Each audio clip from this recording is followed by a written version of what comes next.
All right, let's jump right in. Today, we're going to cut through all the noise, all the fad diets, all the confusing advice.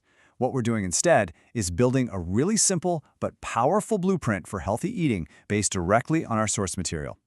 This is all about getting clear and taking action. So, let's get to it. And this right here, this is the idea that changes everything. Just let that sink in for a second. Our bodies are literally built piece by piece from the food we choose to eat every single day.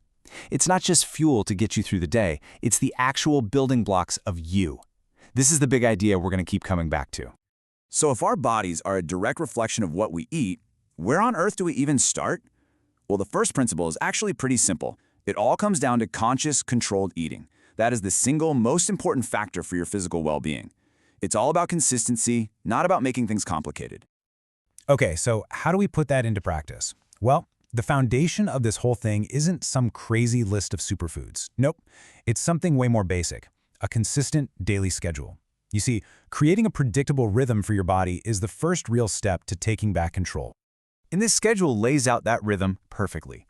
The whole day is broken down into 5 specific times for eating. Now, this does more than just tell you when to eat. It actually trains your metabolism to work better, and this is huge, it helps stop you from getting that out-of-control hunger that leads to bad decisions and overeating. So, now that we've got the when figured out, let's dive into the what. We've built the framework, and now it's time to fill it up with the right kind of fuel. And we're going to start with the most essential, and honestly, the most overlooked element of all, water.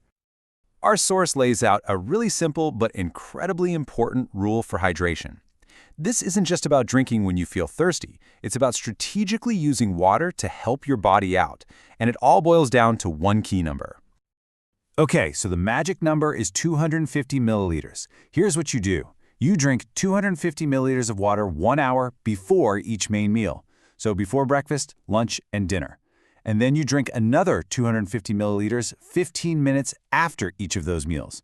This little habit helps with digestion and makes you feel fuller, which is a total game changer for controlling your portions. And we're not done with that number yet. You're also going to drink 250 milliliters right after you wake up, just to get your system going, and another 250 about 45 minutes before you go to sleep. It's simple, it's structured, and it's so effective. Okay, hydration is covered, but what about those 2 snack times we scheduled in? I mean, this is where so many of us slip up, right? We just grab whatever is convenient, and it ends up wrecking our progress. So what's the smart way to snack?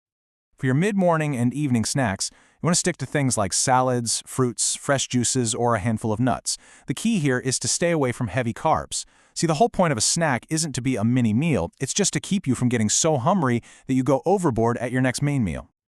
We've covered timing, we've covered water, and we've covered snacks. So now for the main event. What should your plate actually look like for breakfast, lunch, and dinner to really get the best results? And here it is, the perfect blueprint for every single main meal. Imagine your plate. Almost half of it, a full 40%, should be loaded up with fruits and vegetables. Then you split the rest almost equally, 25% for good quality carbohydrates and 25% for lean protein. That last little 10%, that's for healthy fats. This ratio makes sure you get that perfect balanced mix every single time. Now, just as important as what you put on your plate is what you keep off it. If you really want to reshape your health, you've got to be super disciplined about cutting certain foods out completely. And you know what? The list is really short and to the point, which makes it easy to remember. There are 3 categories to strictly, and I mean strictly, avoid: all fried foods, red meat, and any foods or drinks with added sugar. Our source isn't suggesting this, it's presenting it as a non-negotiable rule for good health. This brings us right to portion control, and the science is super simple. When you eat more energy than your body actually uses, it has to put the extra somewhere, and that somewhere is fat. It's a basic equation. But here's a great practical tip from the source. If you do overeat one day, don't panic. Just make a point to walk a little extra that day to help burn it off. So let's zoom out for a minute. Following this plan isn't about some quick 2-week fix. Not at all. It's about really getting that our bodies are a long-term project. They are the direct result of the habits we keep day in and day out. Think about it. Your physical shape today didn't just happen overnight. It's the sum total of years and years of eating habits. So it only makes sense that real, lasting change also needs a long-term commitment. This is all about shifting your entire relationship with food. And it is so, so important to be patient with yourself. The goal here is sustainable health for life, not just dropping weight fast, which our source warns can actually lead to getting sick. True transformation is a gradual, steady process of building habits that will stick with you forever. So we'll end with this. The blueprint is clear, it's simple, and it's totally doable. This isn't just a plan to change your diet. It's a plan to build a body that is a true, visible reflection of your health and your discipline. So the question is, are you ready to make that happen?